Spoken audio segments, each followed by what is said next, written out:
नमस्कार, आप देख रहे हैं हिंदुस्तान आज तक में हूं आपके साथ मोहम्मद खालिद खान। इस वक्त दिल्ली के मुख्यमंत्री अरविंद केजरीवाल जी क्या कुछ कह रहे हैं कोरोना वायरस को लेकर, चलिए आपको सुनवाते हैं।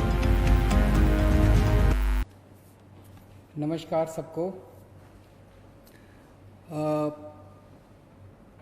चारों तरफ कोरोना की वजह से सब लोग बड़े निराश हैं और इस माहौल में एक छोटी सी आशा की किरण दिखाई दे रही है। कुछ देशों में प्लाज्मा टेक्नोलॉजी का इस्तेमाल किया गया विदेशों में और उसके नतीजे अच्छे आए। आपकी जानकारी के लिए बता दूं कि कोरोना से मुक्ति तो तभी मिलेगी जब इसका कोई वैक्सीन बन जाएगा। वैक्सीन लगाने से जैसे दूसरे कई सारे वायरस की जो बीमारियां होती हैं, अगर उसका वैक्सीन आप लगा लें तो वैक्सीन लगाने से वो बीमारी होती नहीं है। तो इससे मुक्ति तो तभी मिलेगी जब वैक्सीन मिल जाएगा। लेकिन इस वक्त हमारे सामने दो चैलेंज हैं। एक चैलेंज तो ये कि किस तरह से हम कोरोना को फैलने से रोकें। उसके लिए हम ये सब कर रहे हैं, लॉकडाउन कर रहे हैं, सोशल डिस्टेंसिंग कर रहे हैं, क्योंकि ये एक दूसरे से फैलता है, ताकि इसको फैलने से रोका जाए। दूसरा सबसे बड़ा चैलेंज है कि अगर किसी को कोरोना हो जाए तो वो सब लोग चाहते हैं कि वो व्यक्ति अस्पताल से ठीक होकर अपने घर वापस चला जाए, उसकी मौत ना हो। और ये देखा गया कि अगर उसमें कोई और बीमारी हो, जैसे डायबिटीज़ है, हार्ट प्रॉब्लम है, सांस की कोई बीमारी है, कैंसर की बीमारी है, तो फिर उसके जीवन के ऊपर संकट आ जाता है और अक्सर कई केसेस में उनकी मौत हो जाती है। ऐसे केसेस में जो सीरियस पेशेंट्स होते हैं उसमें अगर प्लाज्मा टेक्नोलॉजी का इस्तेमाल किया जाए तो उनके देखने में आया है कि उनके बचने के चांसेस बढ़ जाते हैं। ऐसा कुछ देशों में देखने को मिला। दिल्ली के हमारे कुछ डॉक्टर्स ने इसके ऊपर काफ़ी अध्ययन किया और इसका ट्रायल करने के लिए तैयारी शुरू की है। अच्छी बात यह है कि परसों हमने केंद्र सरकार से इसका ट्रायल करने के लिए परमिशन मांगी थी और परसों रात को हमें इसकी परमिशन केंद्र सरकार से मिल गई है। और अब अगले 3-4 दिन के अंदर हमारे डॉक्टर्स इसका ट्रायल करेंगे और ट्रायल करके देखेंगे कि ये कितना सफल होता है। अगर ये इसमें सफलता मिलती है तो ये हमारे लिए एक अच्छी बात होगी, क्योंकि फिर हम सीरियस पेशेंट्स को की ज़िंदगी बचा पाएंगे। मौत होने से लोगों को एक तो मौत तो ज़िंदगी और मौत तो ऊपर वाले के हाथ में है। हम सब लोग कोशिश कर सकते हैं, लेकिन अभी ये अगर सक्सेसफुल होता है, सफल होता है, तो फिर लोगों के चांसेस बच जाने के चांसेस बढ़ जाते हैं। लेकिन अभी मैं साफ साफ कर दूं कि ये केवल ट्रायल स्टेज पे है और ये सफल होगा कि नहीं होगा ये अगले हमें 4-5 दिन के अंदर डॉक्टर्स जब ट्रायल करके देखेंगे तो पता चलेगा। ये टेक्नोलॉजी क्या है? इस टेक्नोलॉजी में जिस व्यक्ति को कोरोना एक बारी हो जाता है, वो जब ठीक होता है तो उसके शरीर में, उसके खून में एंटीबॉडीज़ डेवलप हो जाते हैं। ये एंटीबॉडीज़ उसको ठीक होने में मदद करते हैं। तो ऐसा व्यक्ति जो कोरोना से ठीक हो गया, उससे वो अपना रक्तदान करता है। उससे जैसे हम ब्लड डोनेशन करते हैं, ऐसे ही ठीक हुए कोरोना के व्यक्ति से रक्त लिया जाता है।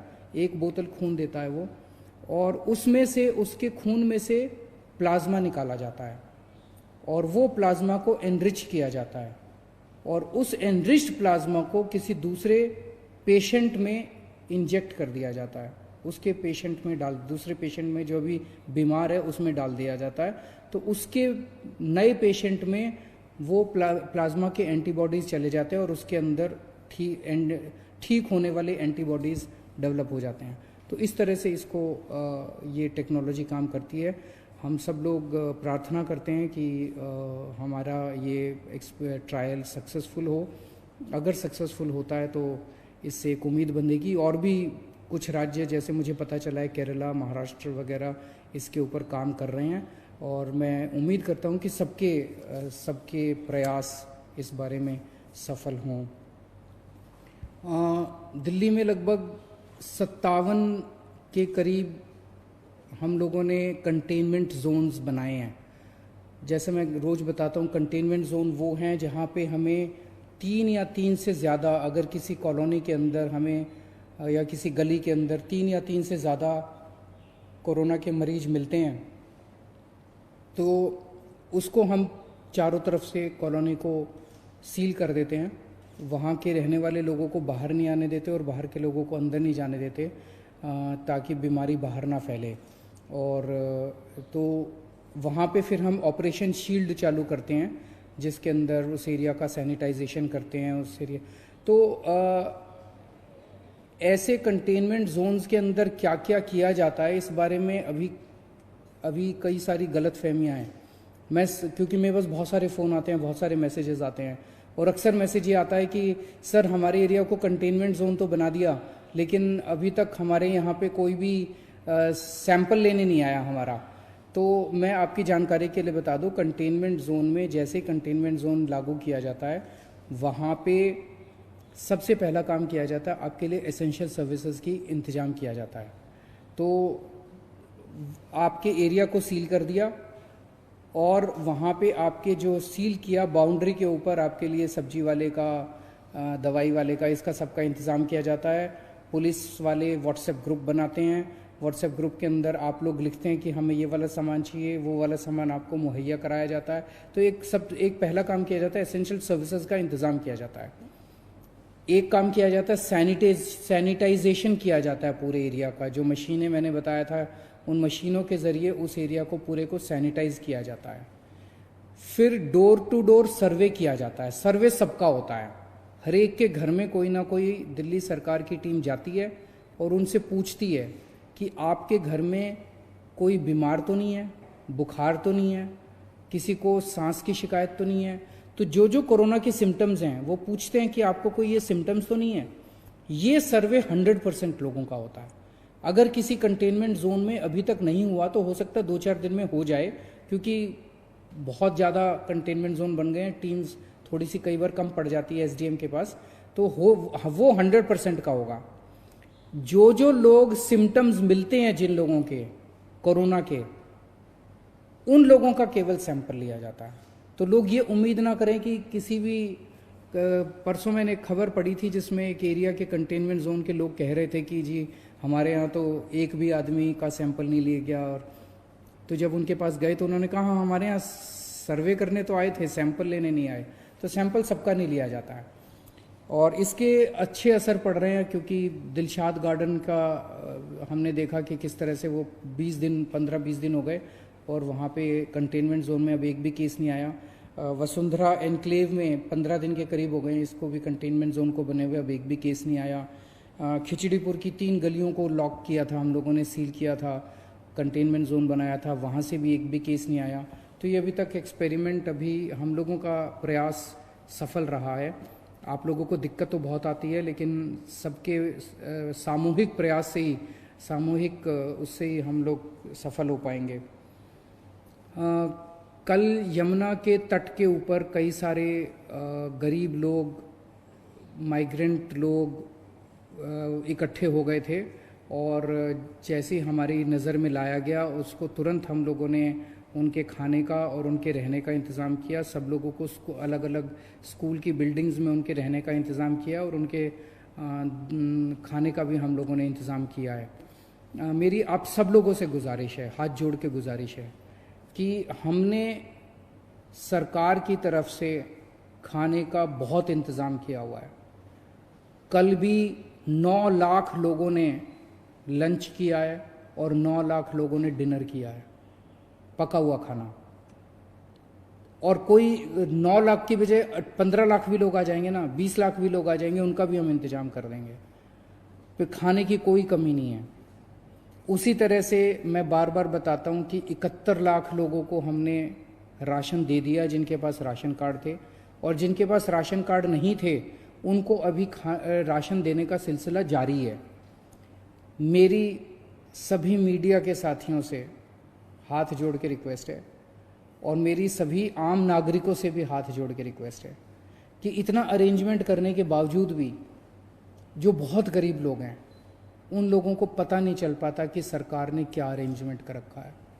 उन लोगों को पता नहीं चल पाता कि सरकार ने कहाँ अरेंजमेंट कर रखा है, मैं कहाँ जाऊँ, अगर कोई भूखा है तो वो कहाँ जाए। मेरी आपसे रिक्वेस्ट है, अगर ऐसा कहीं भी कोई, जैसे कल आप लोगों ने हमें यमुना के बारे में बताया, हमने तुरंत एक्शन लिया। ऐसे ही मैं सोशल मीडिया के ऊपर हमारी पूरी टीम लगी हुई है।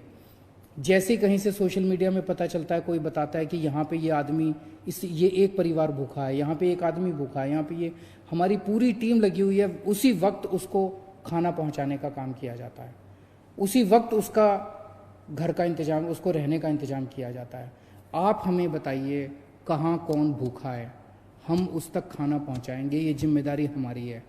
या अगर हमने जहाँ जहाँ हमारे सेंटर चल रहे हैं खाने के, उन सब जगहों की लिस्ट हमने पूरे नक्शे के ऊपर डाल दी है।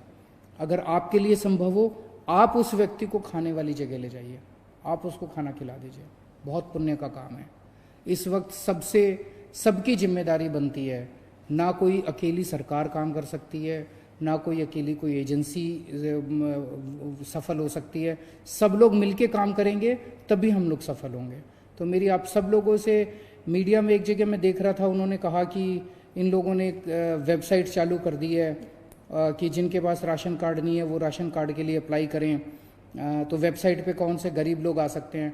आपकी जानकारी के लिए बता दूं, 15 लाख लोगों ने ऑलरेडी अप्लाई कर दिया राशन कार्ड। वो जिनके पास राशन कार्ड नहीं था, उन्होंने खाना लेने के लिए, राशन लेने के लिए 15 लाख लोगों ने अप्लाई कर दिया है।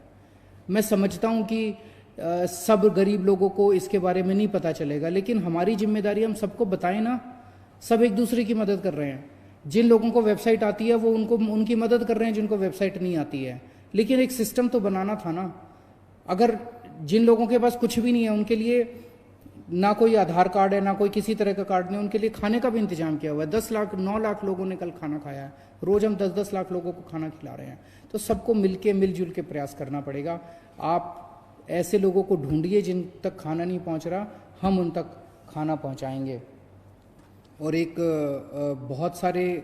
कई सारे लास्ट वीक ऑफ मार्च और फर्स्ट वीक ऑफ अप्रैल में कई सारे कोरोना के मरीज दिल्ली में आए थे। अब वो ठीक होने लगे हैं। आज मुझे पता चला, आज भी कई मरीजों को छुट्टी मिलेगी अस्पताल से, और आने वाले 3-4 दिन के अंदर कई सारे मरीजों को छुट्टी मिलेगी। उम्मीद करता हूँ सब लोग अपने अपने घर में खुशी खुशी जाएं और